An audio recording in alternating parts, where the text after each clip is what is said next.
İranın hərbi siyasi rəhbərliyinin sırayla öldürülməsinə rəğmən, rejimin hələ də sağ qalması müharibənin ən müəmmalı və maraqlı sualı hesab oluna bilər.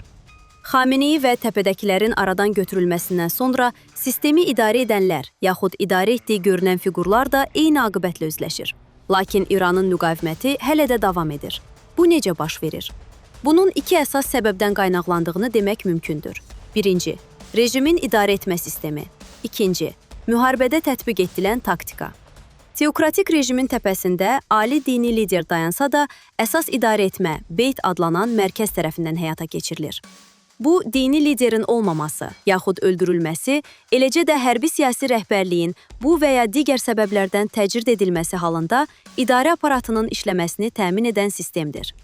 Nüvə İranına qarşı Birlik Təşkilatının 12 günlük müharibədən sonra hazırladığı hesabatda Beytin 4000 nəfərdən ibarət gizli şəbəkə olduğu qeyd edilir və rejimin gücünün əsas nüvəsi adlandırılırdı.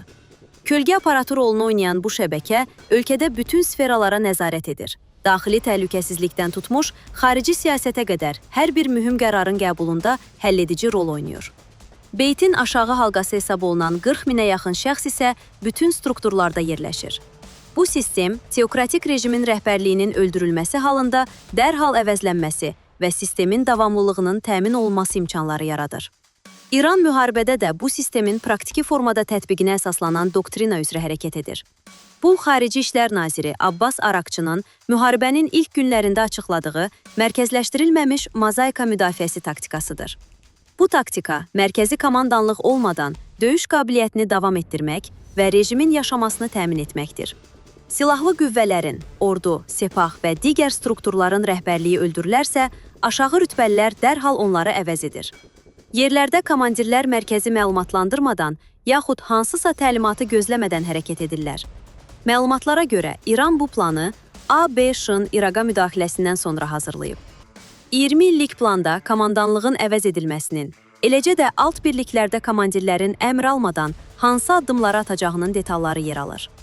Fars xəbər agentliyinin məlumatına görə, hərbi komandirlərin əvəz edəcək şəxslərin sayı 3-dən 7-yə qədər nəfər arası dəyişir. Pezeşkiyan da bildirmişdi ki, mərkəzlə əlaqə kəsiləcəyi, yaxud komandirlər və liderlər öldürüləcəyi təqdirdə silahlı birliklərə öz istəkləri ilə hərəkət etmək üçün geniş səlahiyyətlər verilib. Rejimin davamlılığının təmin edilməsinə hesablanmış bu taktikada İran müharibəni qazanmasa da uzun müddətli və dağıdıcı etməklə müqaviməti təşkil edir. Bu idarəçilik və döyüş doktrinası müharibədə proqnozlaşdırılması çətin olan perspektivlər yaradır.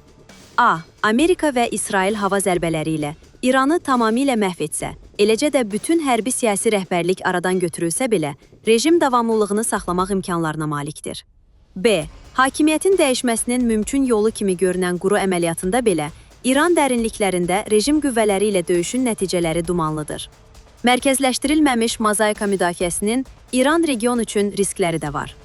İran üçün əsas problem siyasi liderlərin qərarvermə prosesindən uzaqlaşması, hərbi rejimin güclənməsidir. Həmçinin, mərkəzi hakimiyyətin zəifləməsi uzun müddətli perspektivdə ölkəyə nəzarətin itməsi riskləri yaradır.